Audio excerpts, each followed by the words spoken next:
இந்த மற்றும் பலர் மாதிரி அள்ளி விடுற அவசர அறிக்கைன்னு இல்லைன்னு சொல்கிறோம்.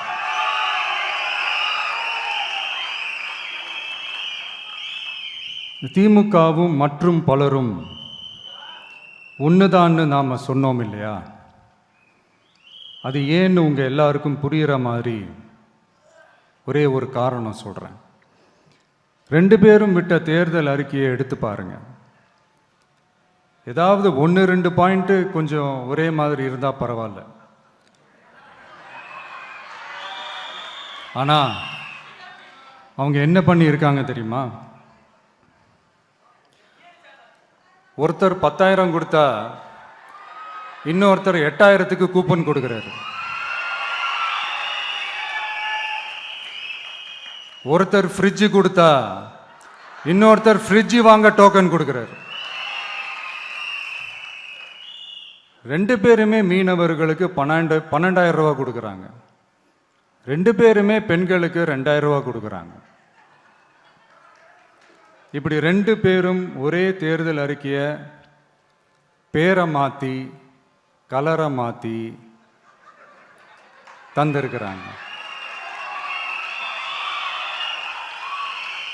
இவங்க 2 பேரும் வேற வேற இல்லை, ஒரு குடையின் கீழ் இருக்க கொள்கை கூட்டம்தான். ஆனால் இந்த 2 ஊழல் கூட்டம் மாதிரியெல்லாம் நாம் ஏமாற்றவே மாட்டோம். நமக்கு மக்கள் தான் முக்கியம், அவங்க மனசு தான் முக்கியம், அவங்க வாழ்க்கை தான் முக்கியம். என்னெல்லாம் செய்ய முடியுமோ, எதெல்லாம் ப்ராக்டிக்கலோ, எது பாசிபிளோ அதை மட்டும்தான் சொல்லியிருக்கிறோம். ஆட்சிக்கு வந்ததுக்கு அப்புறம் இதில் சொல்லாததையும் செய்வோம், அது வேற விஷயம். ஆனால் இப்போ செய்யறத செய்ய முடிஞ்சதை மட்டும்தான் இப்போ இதில் சொல்லியிருக்கிறோம். அப்படி நாம் உண்மையாக மனசார யோசித்து சொல்லியிருக்கிற நம்ம தேர்தல் அறிக்கையில் இருக்கிற ரொம்ப முக்கியமான 10 அம்சங்களை உங்களோட ஷேர் பண்ணிக்கிறேன். அதோட நம்மளோட விரிவான தேர்தல் அறிக்கையை நீங்களே படித்து தெரிஞ்சுக்கலாம். 1, ஒவ்வொரு பெண்ணும் அதிகாரம் மிக்கவர் என்பதை பறைசாற்றும் வெற்றி மகளிர் திட்டங்கள். அதில்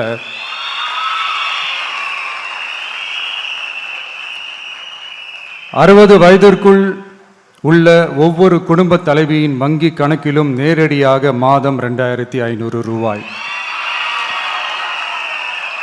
ஒவ்வொரு குடும்பத்திற்கும் ஆண்டுதோறும் 6 விலையில்லா கேஸ் சிலிண்டர்கள். ஏழை குடும்பங்களை சேர்ந்த ஒவ்வொரு மணப்பெண்ணுக்கும் திருமணத்திற்காக 1 சவரன் 8 கிராம் தங்கமும் மற்றும் ஒரு தரமான பட்டு சேலை. 1ஆம் வகுப்பு முதல் 12ஆம் வகுப்பு வரை அரசு அல்லது அரசு உதவி பெறும் பள்ளிகளில் படிக்கும் ஒவ்வொரு குழந்தையின் தாய் அல்லது பாதுகாவலருக்கு இடைநிற்றலை தவிர்ப்பதற்காக ஆண்டுக்கு ரூபாய் 15,000.